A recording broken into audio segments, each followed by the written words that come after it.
Follow us on Facebook at Daunta Alone. Follow us on Instagram at Daunta Long. Follow us on YouTube at Daunta Alone. Thank you for tuning in to Long Talk.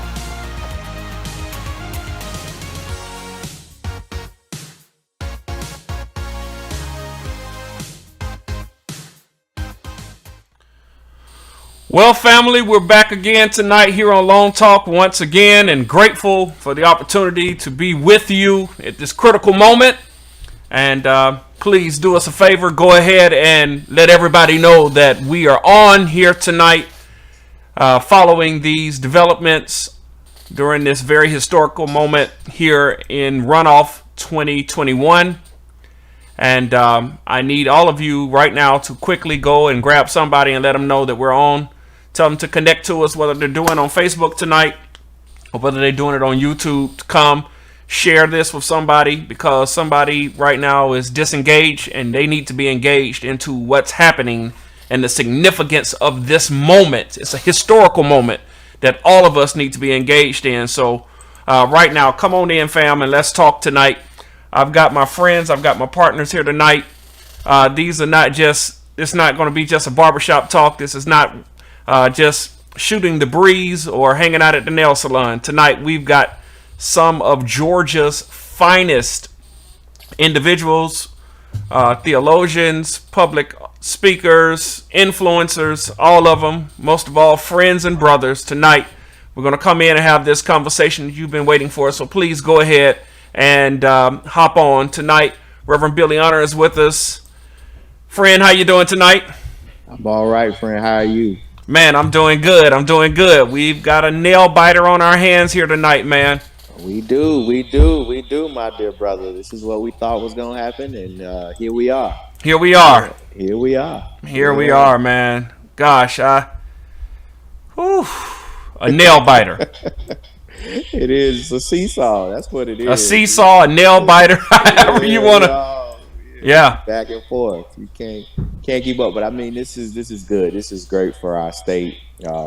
This is great for really the South. There's a new South rising, and Georgia is leading the whole charge for the demographic shifts and the way in which Black, Brown, and Native American folks are pushing forth to say, hey, look, we have a say in what the South needs to look like from here on out. And so it's exciting just to see these seesaw nail biters happening like this, because it's a sign that change is happening. No matter what the results end up being, we've already won. We've already won, man. That's a very positive way to look at it, man. We've already won. Already won, my dear brother. I mean, because it's changing. It may not change the absolute way we want it to change, right? Yeah, it may not. Look. It may not happen when you want it, but what they say, when it happens, it's gonna be what long? Always on time. Always on time. Always. It's gonna happen. It's gonna happen. But this is exciting. Yeah. Man, I'm glad that you're even putting a positive spin on this, because sometimes when you're biting your nails, you always think, what if, woulda, shoulda, coulda. And when you start hanging out with the woulda, shouldas, and couldas, they start plucking your hair out. Listen. They start adding more grays to both of our heads, more wrinkles to our faces. Listen, man. Let me tell you something. When you've been through something, when you've been through things, when you really, really been through things, you find ways to look around and see how even in the midst of what seems like chaos, confusion, disappointment, how the hand of the Spirit is moving in the midst of it. You develop eyes to see what some others can't see. And so I think that's what's happening in this political moment. There's a lot that we could be dejected and sad about, but we have to have the eyes to be able to see what some others can't see. And so I'm excited because many of us, the reality is that many people saw this happening a decade ago. Okay. People didn't believe it, that this state, the state of Georgia, was changing, and that it was possible to create a new electoral situation at a very dismal moment because in Yeah. 2014 it was a bad moment, man. That we got Democrats got whipped in the governor's election and in the U.S. Senate That was the election. year Jason Carter, right? All of the prodigies Yeah. and all of the progeny of political royalty, the Carter and the Nunn family. Yeah. People were like the Carters and the Nunn family. I mean, that's political Georgia royalty Yeah. right Yeah. there. That was the cream of the crop. Listen, I ain't gonna cuss on your broadcast because you Kojic and Holiness, but they got their butts whipped. That's all I'm gonna say. That's all I'm gonna say. You know. Oh man. But Oh look, man. but look what happened as a result of that, though. An infrastructure was put together in this state, principally by individuals like Stacey Abrams and Lauren Wagru and others, who Insay Ufat and others, and Helen Butler, who's been working in this state for forever, Yeah. Yeah. and a lot of other people I can name, just really said, "Hey, look, we just can't let this happen again. Can't let it happen again. Can't let it happen again." And they went to work. Yeah. Yeah.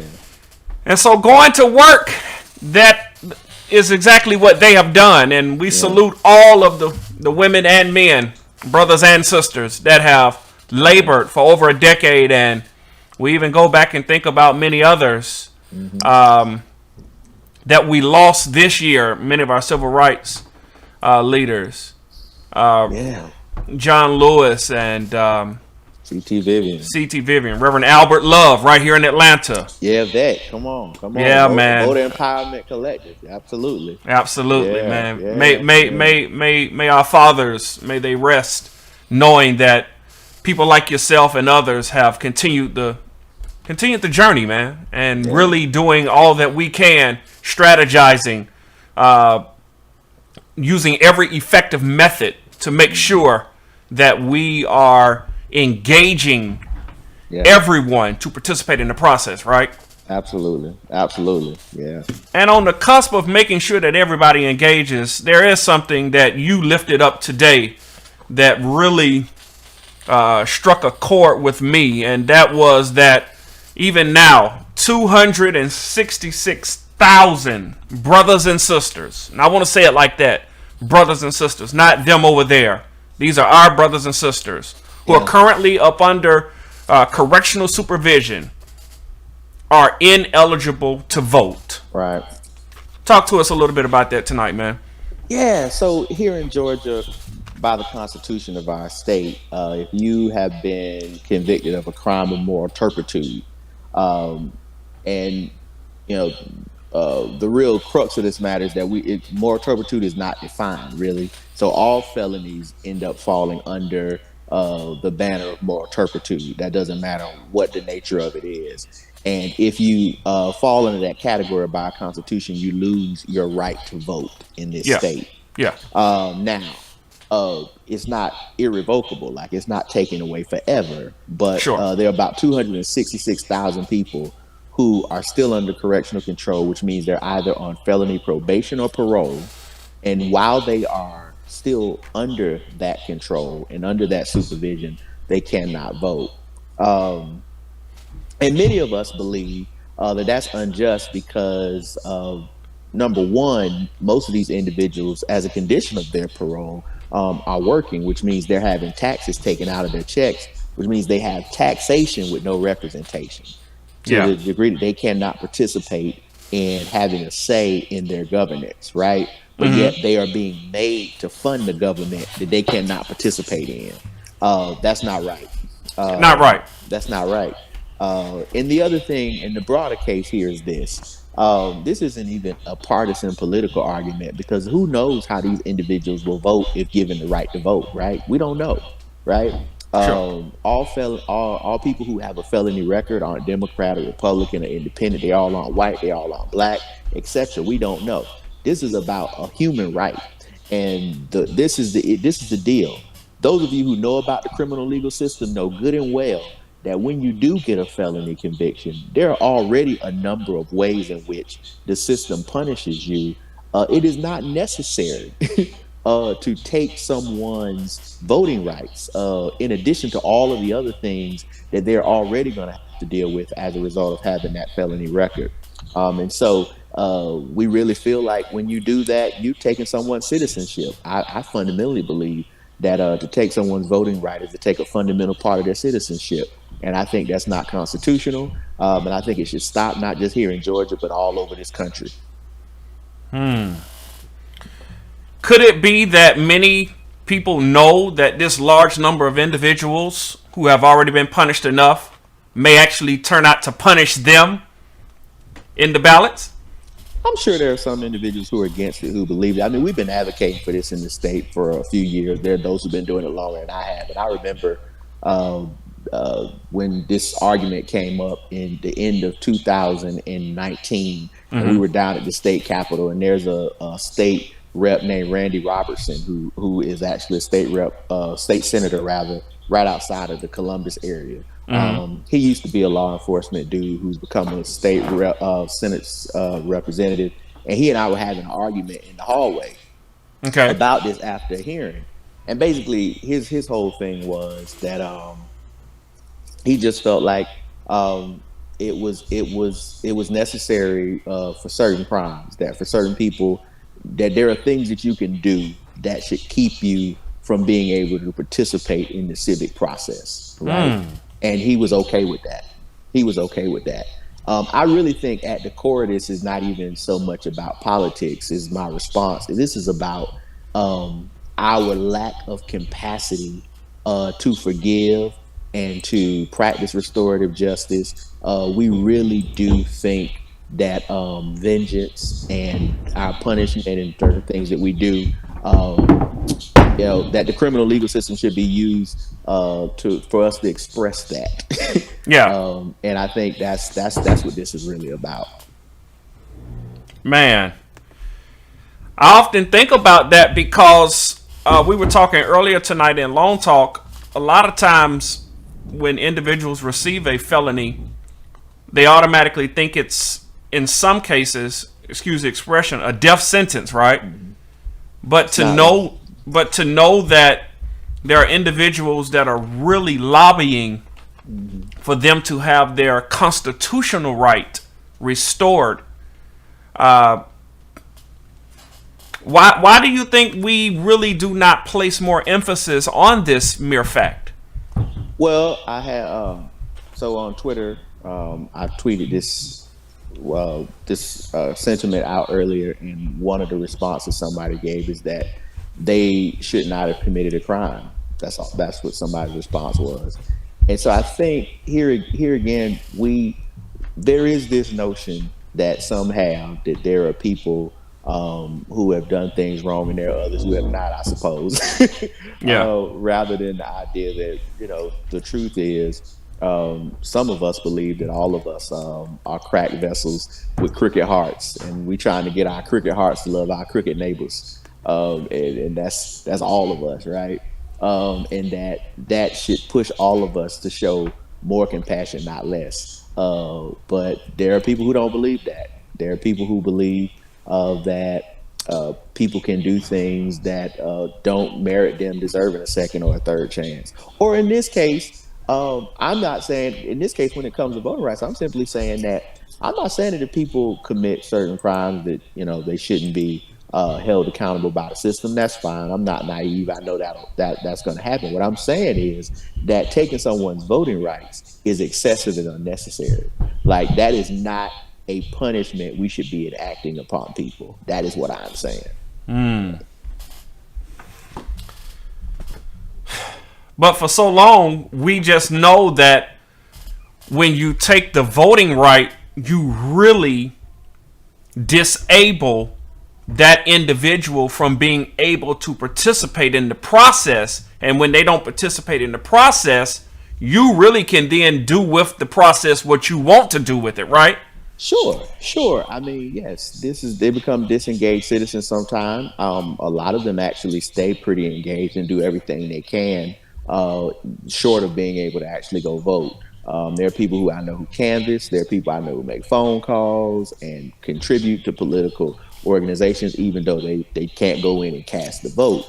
But you're right. Some people just so part of it is that the system also does not invest money in letting people who have completed their sentence and are no longer under correctional control, the system doesn't invest enough money in letting them know what their rights are. So even when they are eligible, because in Georgia, even if you've completed, if you don't owe any fines, if you not on probation or parole, you can vote. But a lot of them don't know that because they don't invest money in sending information to them and telling them we were able to get an agreement from at least the Atlanta Community Supervision Office to be able to at least give out material as they do these classes to folks who are going to get reincorporated into society, just to let them know, because the actual system itself does not put a premium on letting folks know what their voting rights are after they've completed these sentences and these correctional supervision terms. That's a problem. So there are lots of folks working out there now who have a felony record, like the rapper 2 Chainz and others, who thought for a long time he just was never able to vote again because he had a felony, which Yeah. wasn't true. Yeah. And I don't think that's by accident again, because to keep someone in the dark is to the advantage of the one holding the light, right? Yeah, absolutely. I mean, there is this idea that if you, in Florida, where I'm from originally, right, there's all this talk about Desmond Meade and the Florida Rights Restoration were able to get the proposition passed that allowed for individuals who had felony records to be able to vote. Now, basically, what Florida did is just came up to the level of where Georgia and Alabama and a lot of other states already were. Right, so that's one of the misconceptions. Is people are like, oh, well, Georgia need to do what Florida did. Well, no, actually, Florida was so bad that they just joined, kind of what we were already doing. And I won't even get into all the stuff they were doing, but the point I wanted to make about bringing them up is this. Part of what you saw when they were pushing to get that law passed is that you had so many people who were there who said, well, if you give this large number of people the right to vote now, then they're going to vote Democrat. That's going to swing every election. Yeah, right? we've heard that every time. Yeah. That's what they said. Now, it took 20 years, y'all. It took 20 years for them constantly beating on doors, having public conversations, and doing good public education around this issue for it to finally pass, and convince people that actually you do not know how people are going to vote when they get their voting rights put. And here's the thing. It also ain't none of your damn business, right? It doesn't matter, right? It doesn't matter. It is not electioneering. It is not a partisan issue. It's a human rights. It is a issue of citizenry, right? And look, this just means if they get their voting rights, then you need to fight for their vote. Give them a good reason to vote for you, whatever your party is, right? And so I think, there are people who feel like, though, that we shouldn't do this because that some of these 266,000 people, they'll vote Democrat or whatever, but we don't know that. Somebody may say, but you're being a little disingenuous there, Honor. But just this weekend, as we were in and around the state canvassing, knocking on doors and talking to people, most people who have never voted really are looking for individuals to talk to them about even just understanding what the issues are, who the people are, whether that's on a local level, a state level, or a national level, right? Because they become so disengaged that they don't have any idea what's really going on. Yeah. Because they've been in the dark so long. It turns out that if you actually make the effort to go talk to people about issues that matter, they'll listen. Yeah. Right? That's what it turns out, right? And the bottom line is, I say this all the time. I believe in the marketplace of ideas. I believe in the public square. And I think that if you have a good idea, you make that case in the public square. And if it's actually one that's solid, one that resonates with people, it'll win out, right? Right. And so, I don't get afraid for when there are opposing ideas that people are making, saying, "Oh, I don't want people to hear that because they may be led astray." It's like, well, look, hey, like let's put the ideas out there, let people make up their own minds. Because here's the thing: what we don't want is we don't want a situation that we have in many of our religious institutions and other places where people are being indoctrinated, being told what to think, rather than being educated and being taught how to think. That applies to our political circumstances and situations as well. People need to be taught how to think civically, right? Because these parties change over time. There was once upon a time where the Republican Party was the party of liberation and rights for those who were disinherited. Abraham freaking Lincoln was a Republican.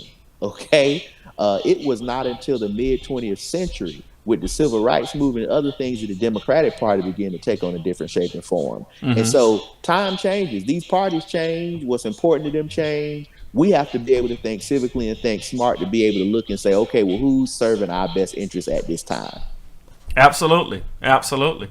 And since you brought up church, I'm so glad that my church, shout out to the Church of God in Christ, Hey, and our Kojic Counts initiative, we said, look, we're not calling out any political names. yeah, We just want most of our 6.5 million individuals to get out and get your souls to the polls, right? there you go. And because we realize, Yeah, we're always hearing, how can you stand with this group who supports this? And this candidate said this. And so we said this year, man, listen, get your soul to that poll, right? yeah, And let your consciousness, let your convictions yeah. lead and guide you. And shout out to you and the others who helped organize in the Black Church PAC and others who were instrumental in that. It's so important for our historic Black denominations and faith groups to be involved in these nonpartisan get out the vote efforts because in many ways, uh, our congregations are most connected to the community. Like Yeah. those congregations represent really who lives in the community, the interests that they have, and so when congregations get involved, it just adds a whole another element to the work that's being done, and certainly the Kojics when y'all get going and add all that Holy Ghost sanctified hand clapping, foot stomping, Tongue with talking, tongue talking with some pole good walking, and we added one more to it, pole walking. Hey, come on. Hey, I like it. I like it. I Yeah, like it. yeah, yeah, Yeah, yeah. I'm blessing. But thank y'all for doing that. Well, man, and thank you, because it was people like you, particularly you, that when you were helping organizations understand the significance of religious communities participating and stop just taking it for granted. And because many politicians took it for granted, we in the church said, well, if y'all taking us for granted, we're going to stay our black behinds home, right? So, That's it.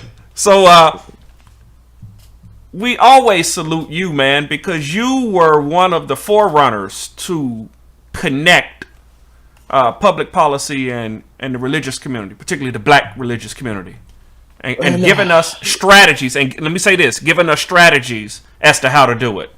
Yeah, well, no, I appreciate that. I mean, I certainly try to do it for our generation. I mean, it's a long distance run of a lot of this work, and that a lot of participated in, and we've just tried to do it for our generation here, and so we appreciate it. I think bottom line is this: our congregations owe it to themselves to be deeply invested in the betterance of the communities that they live in and that they exist in. Yeah. And I don't believe that they can do that work seriously without being engaged in the work of politics. And I don't mean politics in terms of like Democrat or Republican. I mean politics in terms of the art of how we do life together. Yeah. Fundamentally, you cannot change your community significantly if you aren't involved in how people are collectively thinking about how to organize their communities. I just don't believe it can happen. Not seriously, right? And, Yeah. and food pantries and giving out clothes and all of that is important work. I'll never denigrate that work. It's biblical. I was hungry. Did you feed me? I was naked. Did you clothe me? All of that is there, but we need to broaden our concept of how we feed people and clothe people. We don't just do it by what we give out. We do it by how we change systems so that people can buy their own food and buy their own clothes. Yeah. And a lot of things, as a religious leader, when you get those calls, when utilities have been cut off, when individuals have found themselves in the legal system, and we don't know where to turn, and a lot of times, again, this is because we've not been properly introduced and in an ongoing and an engaging process of Right. knowing who are our district attorneys, who is our solicitor, our district attorney, who Right. are the judges that we elected, right? Right. And Right. so all of that goes with it. Man, listen, even while we're talking, these numbers are fluctuating back and forth. And we said last time we're gonna talk about what's going on, but not necessarily scratch our hair out with that. I saw something on the ballot, and a lot of people were asking questions today about this public service commission. And I want to ask you, because I know you've done a lot with this. What is the significance of that public service race that we're even watching the results of here tonight? Yeah, everybody's talking about the U.S. Senate race. We know why that's important. At least I hope most people understand why that's important. A lot at stake there in terms of our federal government. But the Public Service Commission was that third race on the ballot. You should have been three races there. And that third race was a statewide race here in Georgia with Daniel Blackman, who was the Democratic candidate who was running and who is running. And part of the reason why I wanted to highlight that is because we're in the middle of a pandemic. And part of what's happened in this pandemic is many people have found themselves in hard times and not Yeah. been able to pay some of their basic necessities in terms of their utilities, etc. And there are persons who decide what the rate is that individuals need to pay for their electricity. A lot of people don't know that this is a commission that has about 5 people on it who make decisions for the whole state. And this commission has been Republican for a very long time, Republican run. There's not one Democrat on it, not one African American person or person of color on it. And this commission has a very cozy relationship with the power companies. And please understand, these power companies are in the business of making money. These aren't entities that are about the public good. These aren't nonprofit organizations. No, we're a co-op. We're a co-op. I hear that all the time. We're a co-op. Right. Yeah, Right. whatever. Right. And so when you don't have anyone on the commission that is willing to speak from an environmental sustainability point of view, or speak from a point of view of the suffering of the people and what those who are part of suffering communities may be experiencing, you have a problem. Yeah. Problem that we've had, where you get cut off sooner than you should, right? Where you get the raising of rates when you shouldn't have them happen. And so that's why Daniel Blackman in this runoff is so important. It looks like he's going to have a tough road to be able to pull this one out. But it's encouraging that there was even a runoff, because a lot of people didn't even think that was possible. Yeah. So we're going to keep hope alive that the brother can pull it out. But thank you for mentioning that. Yeah. Absolutely, man. Listen, the more we know, the more you know, the better you do, right? When you know better, you do better. Absolutely. And Absolutely. I guess that old saying, blame it on the white man, is true in this case, right? Look, some white men. That's right. Oh, man. I had know? to sneak that one in. I'm sorry, Doc. It's Forgive all me. good. It's all good. Listen. Slap on the Hey, hand, please. all our skin people ain't our kin people. So it applies to us too. But It does. the good thing is that Daniel Blackman, he's one of the good brothers who rooted in our liberation. But yeah, that public service commission, they're a problem, and they have been a problem. And so we need more. We need just a diversity of voices there. Sure. So I hope we'll continue and keep this up as it goes on. I mean, and essentially though, I mean, that's the case that could be made too for the U.S. Senate and why that's important. Yeah, Yeah. Friend, um, as we've been going for the last hour, these numbers are. they 6 on. It's 6 on. I mean, so the crazy part about this is early on, I was told by those who run these projection models in the campaign world, probably about 2 months ago, that there was not a scenario whereby uh, Ossoff and Warnock could win if they both didn't win, right? That they needed to run in a ticket, that they had to, that one could not win and the other not win, and the other win. Okay. The way we're looking tonight, it seems like that's a possibility.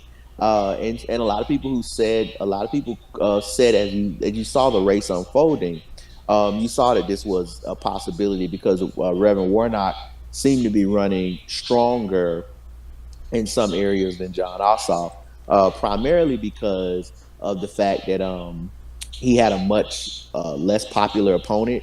Kelly Loeffler has never been elected in any election. She was appointed, so she doesn't really have a constituency. She's trying to earn a constituency, and she cozied up to Donald Trump and to some of the worst elements of the far right wing in ways that probably alienated some of the more moderate, so-called moderate Republican folks. And then she pissed off a lot of people in the black church. Talk And about it. and so a lot of black church folk really, really got offended with digging up Reverend Jeremiah Wright, and I mean, he's a saint in my book, and so when you drug him through the mud, there are lots of people around who didn't like that very much, and Matter of fact, I just let you in on a little something. Last night, mm-hmm. we were coming back from Savannah. Myself, we were on that bus.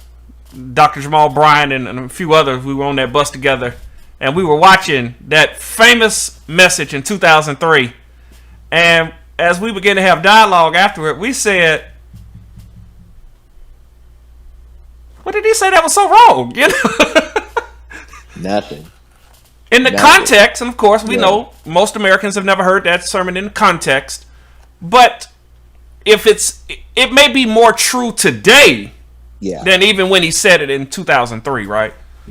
I think it's more acceptable to the American public today than it was then. I Yeah. think that's why it didn't play the same way here, or even hit here the way that it hit back in '08. Okay, Because yeah. the we've gone through the Black Lives Matter movement, we've gone through several years of protests, and the general American public is a lot has come a long way in terms of their ability to hear tough things about race and, quite frankly, about white folks and about the sins of white folks. And so I just think that it didn't hit like it once hit, because I think you're right that there's something different about our time than then, back then. But I tell you what, it still did. It still made a lot of black church folks angry, enough that it caused, I think, many of them to say, "Hey, look, we got to get out here and support Reverend Warnock." And then I think there's this other thing that happens when you get candidates who are African American, who are running for a historic office. So this would be the first black senator ever in the state of Georgia. When things like that happen, sometimes black folk need to see that you can actually win. And when black folk see, oh, wait a minute, he or she can actually win, then they start getting engaged and wanting to get involved in fighting in ways they wouldn't if they ain't got no chance to win. And so I think people start to see that he actually had a chance here and has a chance, and that they got engaged. We saw that with Barack Obama too when he won Iowa back in 2008, and people was like, wait a minute, he won Iowa. And then it was like, oh, then everybody started getting excited. It wasn't just oh, this is nice. It was like, oh, he actually can win, right? Yeah. And so I think a bit of that happened here too, with getting people energized. So we'll see what happens. He got a ways to go here, but he's up, and both he and Purdue have been holding a 20,000 or so lead, and I think Purdue's just dropped a little lower, and so it's getting a little closer. But Ossoff's problem is this, and I think that's Purdue is more popular in this state than Trump.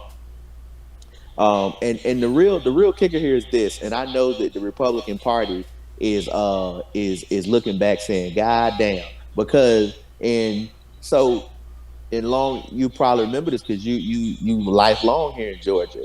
But when Zell Miller was the governor, and then the whole state legislature was run by the Democrats as well, early '90s. They changed the rule on runoffs that if you ran in a runoff, you only needed 45%.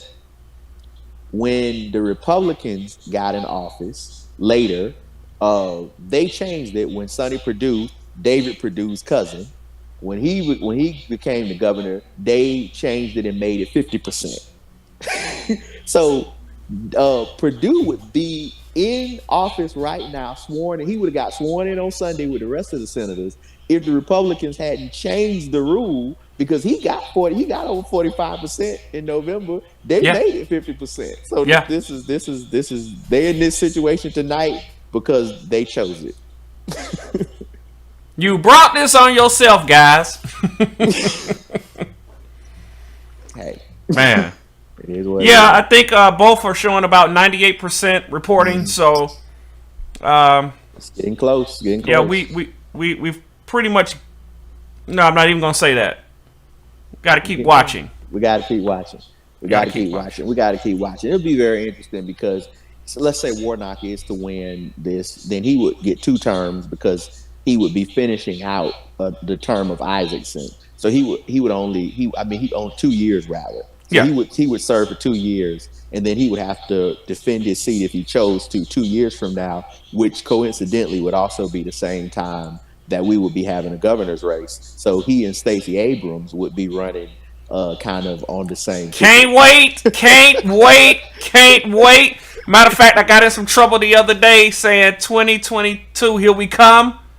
Everybody was like, look, let's get through this week. I said, guys, I can't wait until, boy, you think we did something this time, guys. Just wait. Yeah, it's going to be really interesting. Really interesting.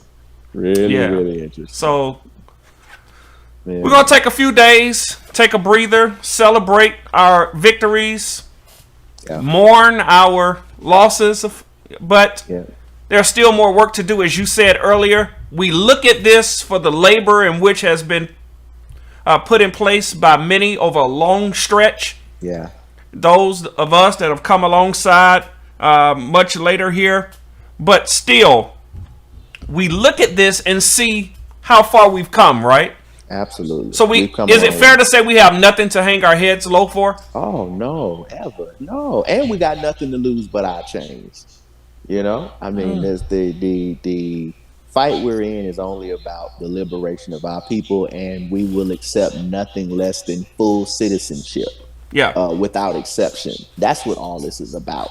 And so I'm excited about the progress that we've made, and certainly shout out to everyone who's been involved in this work. I know she had some technical difficulties and was not able to join us, but my dear sister, Reverend Truth is Trouble, Amber, Louisa Woodfork. I just very thankful for her witness and her continued work that she's done, working on this Warnock campaign directly. The faith outreach person, she worked on the Senate campaigns, but in the primary time, we worked together for a year, plus in doing this work of nonpartisan voter work, and so just shout out to her in the work that she's doing. You know, funny story. Last Saturday, when some of the banners went up, a young lady walked up to me and said, "Do you know Reverend Amber?" I said, yeah, I know her. Till I said hello. Then we were in Macon the next day. Another young lady walked up and said, "Do you know Reverend Amber?" I said, "Wow, Amber is famous." Everybody knows her because she continues to place her footprint in making sure that not only the same thing that we're fighting for, but for always fighting for the liberation of women as well. Absolutely, absolutely, absolutely. And she's crazy. Yeah, she's crazy in the good way. In the good Yeah, way. yeah. And so she brightens up the work that we're doing. And so shout out to her and so many other. I mean,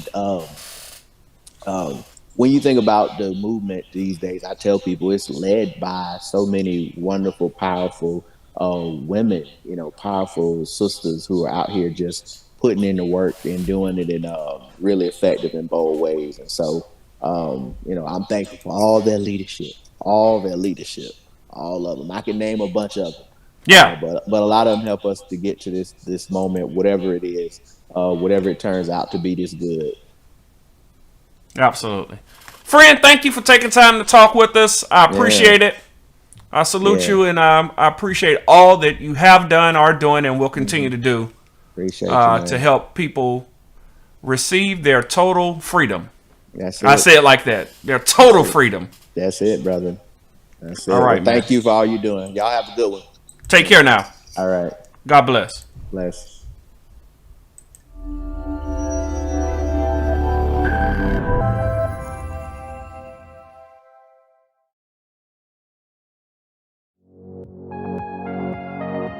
Follow us on Facebook at Daunta Along. Follow us on Instagram at Daunta Long. Follow us on YouTube at Daunta Along. Thank you for tuning in to Long Talk.